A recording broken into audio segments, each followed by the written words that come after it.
ఉత్తర భారతదేశంలో సుప్రసిద్ధులైన మహాత్ములు గురు శరణాథ్జీ మహారాజ్ ఇటీవల మధురలోని తమ ఉదాసీన్ ఆశ్రమం నుండి ఎవ్వరికీ చెప్పకుండా తిరుమలకు వచ్చారు. శ్రీ వెంకటేశ్వరుని దర్శించుకోవాలన్న ఆలోచన వచ్చిన వెంటనే ఆయన ఒంటరిగా తన శిష్యులెవ్వరికీ చెప్పకుండా వచ్చేశారు. దీంతో ఆయన శిష్యులు భక్తజనులు తీవ్ర ఆందోళనకు గురయ్యారు. అంతటా వెతికి పోలీసులకి కూడా సమాచారం ఇచ్చారు. తెలంగాణలో కూడా మహారాజ్కి ఉన్న శిష్యులు ఇక్కడి పోలీస్ అధికారుల సహాయం అర్థించారు.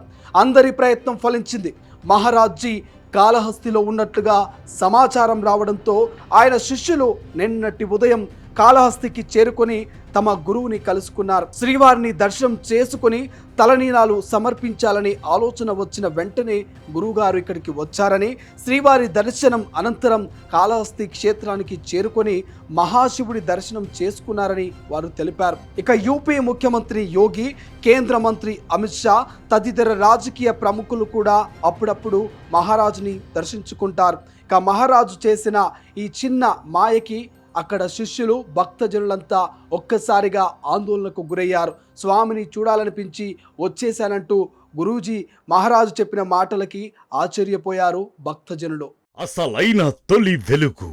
ఫాలో వాట్సాప్ @తొలి వెలుగు అఫీషియల్.